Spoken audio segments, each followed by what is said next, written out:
আজকে আমরা এই ভিডিওর মাধ্যমে আলোচনা করতে চলেছি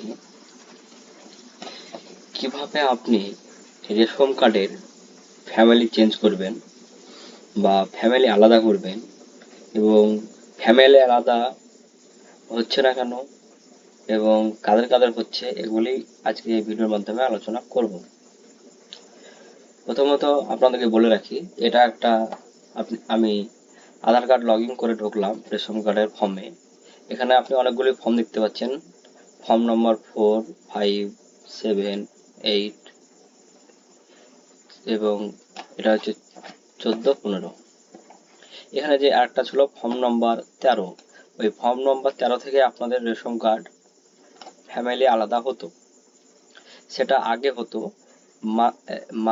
এক মাস আগেও হয়েছে, কিন্তু এই সদ্য এক মাস পর থেকে এই যে ফর্ম নম্বর 13টা, সেই 13 নম্বর ফর্মটাকে সরকারিভাবে উঠিয়ে নেওয়া হয়েছে। মানে আর আপনাদের ফ্যামিলি ভাগ করা কোনো মতেই যাচ্ছে না। তাই আপনারা যারা ফ্যামিলি ভাগ করবো ভাবছিলেন বা করতেন, তারা এই মুহূর্তে এখন ফ্যামিলি ভাগ আপনারা কোনো মতে করতে পারবেন না। পরবর্তীতে সরকার যদি আবার সেই সুযোগ বা 13 নম্বর ফর্ম ফিল আপ যদি আবার দেয়, তাহলে আপনারা আবার ফ্যামিলি ভাগ করতে পারবেন। তার আগে আপনারা ফ্যামিলি ভাগ করতে পারবেন না। আপনারা এই যে 14 নম্বর দেখতে পাচ্ছেন, এখানে আপনি একটা সদস্য একটা ফ্যামিলি থেকে অন্য ফ্যামিলিতে আপনি নিয়ে যেতে পারবেন।